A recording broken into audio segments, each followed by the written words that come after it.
দালালের করা কালকের ভিডিওটা দেখে আমি হাসবো না কাঁদবো সেটাই বুঝতে পারছি না। মানে দালালের মুখে এথিক্স, কিরকম একটা হাস্যকর ব্যাপার না? দালাল বলছে এথিক্সের কথা। ও বোঝে এথিক্স মানে কি? ওর জীবনটাই তো চাটুকারিতায় চলে গেছে, চেটে চেটে চেটে চেটে লোকের পিছনে বাঁশ দেবো, লোকের সর্বনাশ করব। এক সেকেন্ড, দালাল তুই কালকে ভিডিওতে কি বলছিলিস? তোর মনিপকে ওস্কাচ্ছিলিস যে আমাদের ওয়াইটির মেল ক্রিয়েটারের জন্য, মানে আমাদের ওয়াইটির দাদাকে, যাতে মানে মা বাবা হয়ে দেখি কতটা এথিক্স কী করে না করে, কেমন দেখি সোজা মেরুদণ্ড থাকে কি না, কী করার। হ্যাঁ রে দালাল, তার মানে তুই স্বীকার করে নিচ্ছিস যে তুই এর পেছনে ছিলিস? মানে আমাদের ওয়াইটির দাদার কাছে ভিতরে ভিতরে যে খুব কাছের লোক, মানে তোদের খুব কাছের লোক যে খবরটা দিয়েছে, সে যে জেনুইনলি খবরটা দিয়েছে এবং খবরটা যে জেনুইন সেইটা তুই কালকে কিন্তু স্ট্যাম্পটা মেরে দিলি, তাই তো? তার মানে তুই আবার কালকে ওই জায়গাটাতে একটুখানি আগুনে ঘি ঢালছিলিস, যে কারণ তুই তো ঘি ঢালার কাজ খুব ভালো করে করিস। বন্ধুরা, এই যে ঘি ঢালার কাজ কতটা ভালো করে করে সেটা আশা করি আমি হালকা করে একটু হিন্টস দিয়ে যাই। আমাদের কাছে খবরটুকু পর্যন্ত এসেছে যে এই দালাল আমার এক্স দিদির মানে গৃহযুদ্ধ বাঁধানো পর্যন্ত চলে গেছে। হ্যাঁ, আমার এক্স দিদি সেটা ভালো করে জানবে নিশ্চয়ই।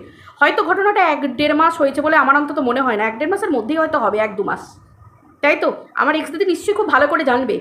দালাল ভাবে যে দালাল যে কাজটা করবে, আমাদের কাছ পর্যন্ত খবরটা আসছে কি করে? আসছে, আইসে যায় খবর, কারণ তোর কাছের মানুষরাই তো আমাদের কাছে খবরটা দিয়ে দেয় এনে। তোর কপালটা দেখ, এই জিনিসটাই হয়। কারণ কেন বলতো? সত্য মেয়ে বোঝাতে, আর সত্যের সাথে সেই থাকে যার জন্য সত্য সারা জীবন জিততে পারে মিথ্যের কাছে, মিথ্যে হেরে যায়। কেন বলতো? স্বয়ং ভগবান আছে, বুঝতে পেরেছিস? সেই মানুষগুলোকে আমাদের কাছে পাঠিয়ে দেয়, তাদের ভুলটা বুঝিয়ে তারা আমাদের কাছে চলে আসে নিজেদের ভুলটা বুঝে, আর আমাদেরকে খবরটা দিয়ে যায়। ঠিক দালাল যেমন আমার এক্স দিদির গৃহযুদ্ধ পর্যন্ত বাঁধিয়ে রেখে দিয়েছে। তার মানে বুঝতে পারছো, এই দালাল বলছে এথিক্সের কথা।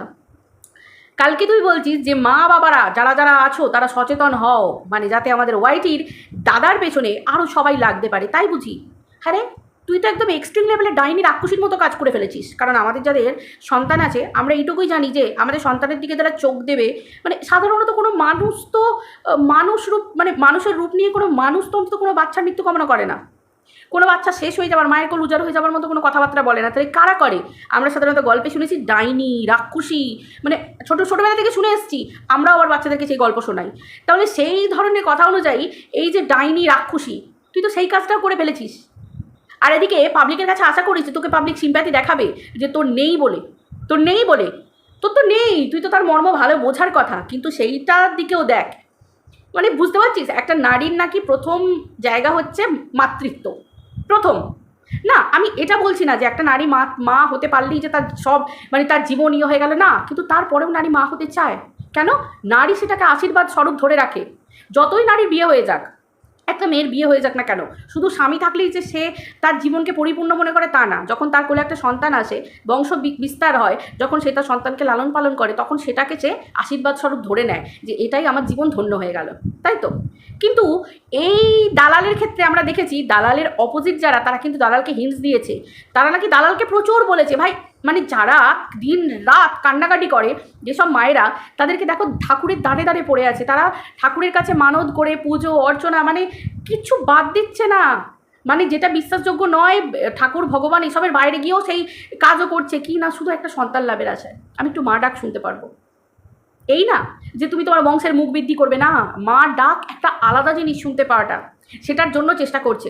কিন্তু এই দালালকে নাকি তারা অনেকবার বলেছে, কিন্তু দালাল মজ মস্তি ফুর্তি আনন্দ সব করতে ব্যস্ত। কিন্তু ওই ঠাকুরতলায় যাওয়া, তারপরে একটু উপোস টুপোস করা, তারপরে পুজো অর্চনা করা, এইসবের দালালের কোনো সময় নেই। থাকবে কি করে? লোকের পিন্ডি চটকাবে? অন্যের মায়ের কোলে সন্তানকে কোলখালি হওয়ার অভিশাপ দেবে? নাকি ও নিজের জীবনটার জন্য ঠাকুরের কাছে গিয়ে মানত করবে পবিত্র স্থানে গিয়ে? ওর পা তো মনে হয় পবিত্র স্থানে পড়লে বোধহয় ধ্বংস হয়ে যাবে, ছাই হয়ে যাবে। মানে এত পাপ কুড়িয়ে ফেলেছে, এত পাপ কুড়িয়েছে। যাকে এবার দালালের এথিক্সের কথায় আসি। যাই হোক, ওকে সব বলে যদিও কোনো লাভ নেই, ওর এথিক্সের কথায় আসি। কিরে দালাল, মনে পড়ছে যখন তোর সাথে আমার কথা হতো, আমার এক্স দিদির তুই বাড়ির অ্যাড্রেস আমাকে চেয়েছিলিস? কিরে, আমাকে বলেছিলিস না কি করো জীবনে, কি করতে পেরেছো, একটা বাড়ির অ্যাড্রেস পর্যন্ত বার করতে পারলে না এত দিন ধরে ওর সঙ্গে থাকলে? আমি তো জানতাম। কখনো দিয়েছি তোকে? পেয়েছিস আমার কাছ থেকে? পাবি না তো, কারণ আমি জঘন্য কাজ কোনো দিন করি না। করি না কোনোদিন জঘন্য কাজ, এরকম নোংরা কাজ আমি কোনোদিন করি না। আমি যদি সৎ হয়ে থাকি আমার ভিডিও সেকশান আছে, আমার যদি কাউকে নিয়ে কিছু বলার থাকে আমি ভিডিও সেকশানে এসে বলবো, ঠিক আছে? আমার যদি কামাবার থাকতো আমার এক্স দিদিকে বিক্রি করে, আমি ভিতরের অনেক কিছু জানতাম, সেগুলো নিয়ে নিয়ে বিক্রি করতাম। অন্য জায়গায় অন্যরা বার করতো না, আমি আমার নিজের চ্যানেল থেকে বার করতাম আর চ্যানেল থেকে দাঁড় করিয়ে দিতাম। কিন্তু আমার সেরকম ধরনের কোনো না আছে মানসিকতা, না আমার কখনো দরকার পড়বে, না আমার কখনো দরকার পড়েছে কোনো দিন, না ভবিষ্যতে কোনো দিনও দরকার পড়বে না। সে তো আমার বাবা, সে তো আমার মা পর্যন্ত চলে গেছে, আমার মা পর্যন্ত গিয়ে হাত দিয়েছে। তখন আমি বলেছিলাম যে রে ভাই আমার মা পর্যন্ত চলে গেল, বা রে বা আমার মা পর্যন্ত চলে গেল। তখন আমি বলেছিলাম যে হায় রে ভগবান, আমার মা বাবাই তো শিক্ষা দিয়েছে, যাকে তুমি গালাগালি দিলে সেই আমার মাই শিক্ষা দিয়েছে যে কেউ বিপদে পড়লে তার পাশে দাঁড়াতে হয়। আমি তো আমার এক্স দিদির পাশে দাঁড়িয়েছিলাম, তার ইয়েতে আমার এক্স দিদি কী করলো, আমার মাকে গালাগাল দিল, আমার জন্ম নিয়ে প্রশ্ন তুললো, এত কিছু নোংরাভাবে কথা বলেছে। তারপরেও কিন্তু আমি ভিতরের একটা কথা, আমি আমার এক্স দিদির নিয়ে কী জানি বা কী জানি বা কী হয়েছে বা আরও পরেও কী জানি, সেগুলোও আমি কোনোদিন মুখ খুলতে আসিনি আমার ভিডিওর মাধ্যমে, কোনো দিন আসিনি। বলছি তো বেচার মতো আমার কাছে অনেক কিছু আছে, বাট ওই মেন্টালিটিটা মানে ওই মেন্টালিটিই নেই আমার মধ্যে, যেটা দালালের আছে। কিরা দালাল, তুই আমার এক্স দিদির ক্ষতি করার চেষ্টা করিস নি? আমি জানি, আমি খুব ভালো করে জানি। আরে দালাল, আমার কাছেই ওর বাড়ির অ্যাড্রেস ছিল, আমি আরও অনেক কিছুই জানি, ঠিক আছে?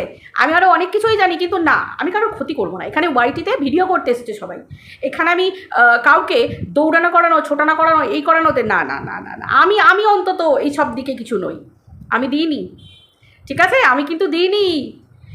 এইবার আসি পরের কথায়, যে দালাল তুই আর কী করতে চেয়েছিলিস? তুই তো কিমাকেও শেষ করতে চেয়েছিলিস। কিরে, কার হাত ধরে বলবো? কিমা যাতে বেরোতে না পারে, কিমা যাতে একদম ভিতরে ঢুকে যায়।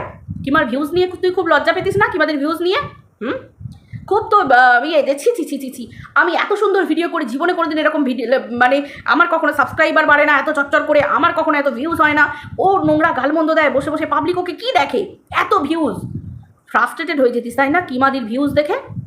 কিরে, কিমাদিকেও তো তুই একদম ভিতরে ঢুকিয়ে দিতে চেয়েছিলিস, কিন্তু তুই নিজে করিস না, সেটা তুই অন্যের ঘাড়ে মানে বন্দুক রেখে করতে চাস, তাই তো?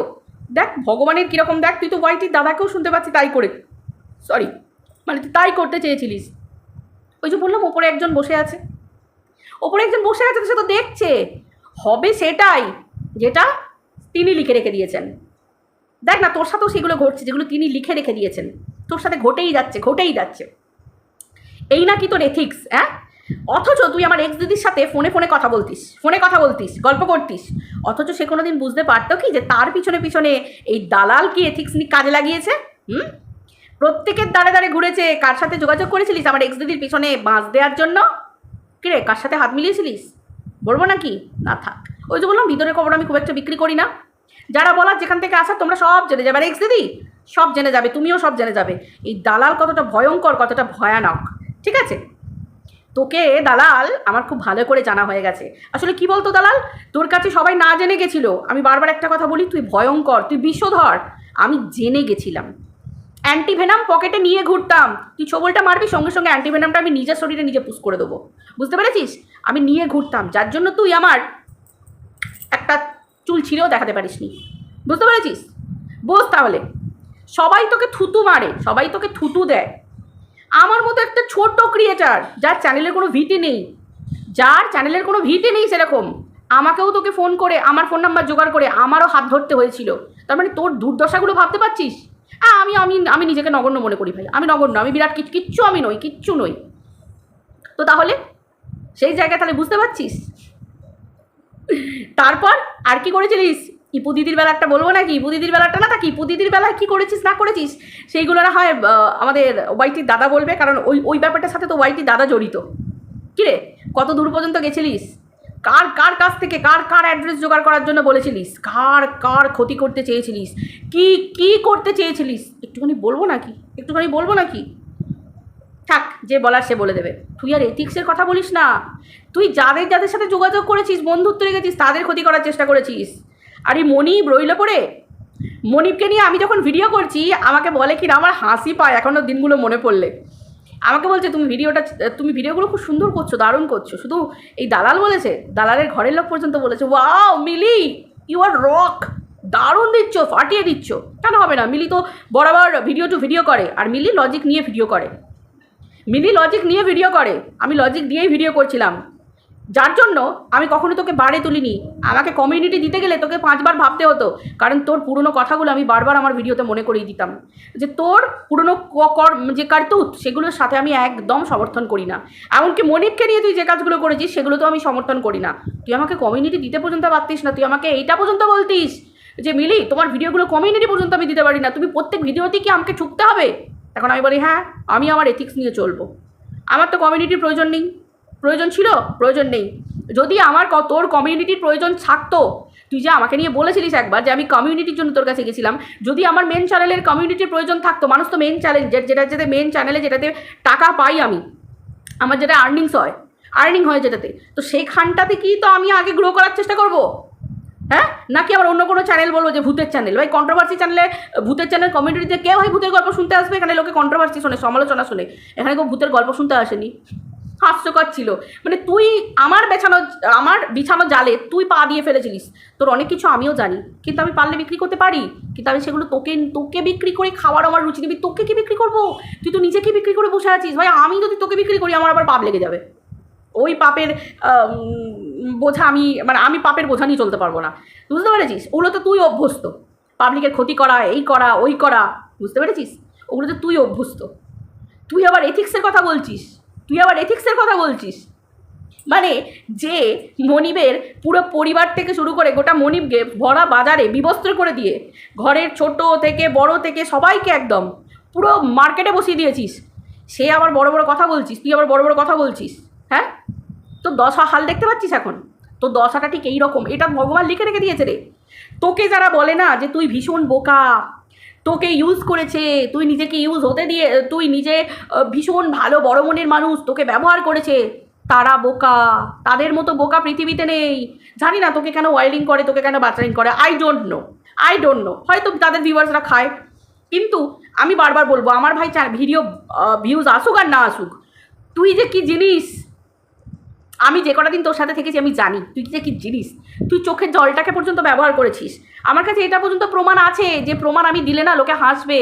বাড়ির পোষ্যটাকে পর্যন্ত তুই পাবলিকের হাতে কন্টেন্ট করে দিয়ে দিয়েছিলিস, তার প্রমাণ পর্যন্ত আমার কাছে আছে, যেখানে তুই পোষ্যটাকে পর্যন্ত কন্টেন্ট হিসেবে দিয়ে দিয়েছিলিস। তুই মনিবের পোষ্য নিয়ে বলছিলিস না যে মনিবের পোষ্য হেনা তেনা এই সেই কি, এই হলে ওই গান বসাবে।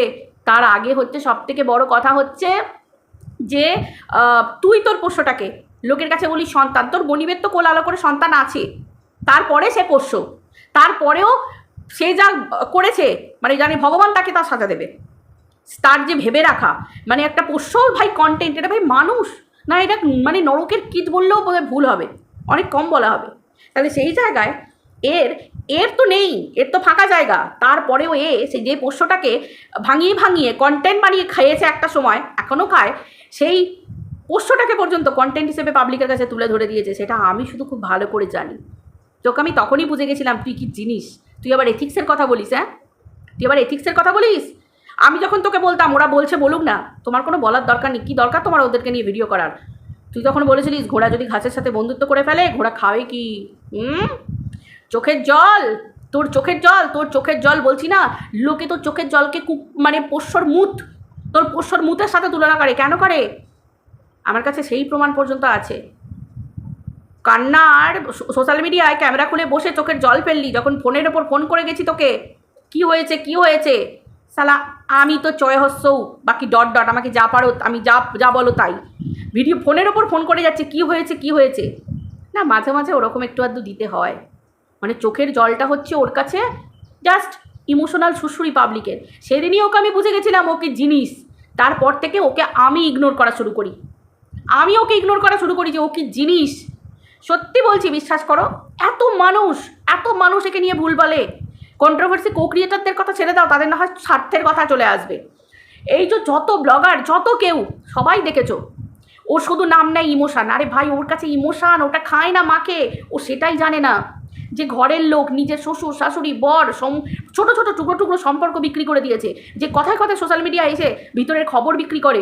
ভিতরের খবর মানে বুঝতে পারছো, একটা বিশ্বাসের জায়গা, ভরসার জায়গা। ওই জন্য আমি বললাম না, আমিও অনেক কিছু জানি, অনেক ঘটনা জানি। আমি যদি এখন বলতে বসি না, কন্টেন্টই কন্টেন্ট। তোমরা তোমরা বিরাট খুশি হবে, আর আমি কন্টেন্ট দিয়ে যাব। যদি আমি অনেক কথা যেগুলো জানি বিক্রি করতে বসি, এখানে অনেক কথা নিয়ে বিক্রি করতে বসার জায়গা তো এটা নয়, এটা নয়। তখন দরকার পড়বে যখন দেখব এটা আমার আত্মরক্ষার কবচ, তখন দরকার পড়বে সেই এক্সট্রিম লেভেলে। কিন্তু এগুলো নিয়ে কন্টেন্ট বানিয়ে চ্যানেল তোলার তো কোনো মানে হয় বলে আমি মনে করি না। আমি অন্তত মনে করি না।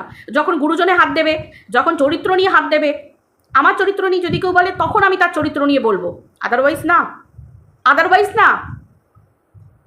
এগুলো হচ্ছে ঘটনা। আর এ বলে এথিক্সের কথা। হ্যাঁ, যাকে বলছিস যে বাবা মায়েরা তোমরা দেখবো কত কি এ করতে পারো, তোর কি করলো বল না? তোকে কি করে নিতে পারলো? তোকেই তো ঘরে ডেকে হাড্ডি কুড্ডি খাইয়েছে, তোকেই তো ঘরে ডেকে লাল ঝোল খাইয়েছে, তুইও তো পোষ্যের মতো গিয়ে পায়ের কাছে ঘুরঘুর করেছিস। বুঝতে পেরেছিস?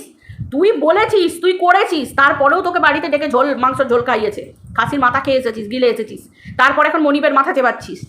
তোর তো কাজটাই এটা। প্রথমে প্রত্যেকটা জায়গায় যাস, খাসির মাথা চেবাস, তারপরে গিয়ে কি করিস? সেই ঘরের লোকগুলোর মাথা চেবাস।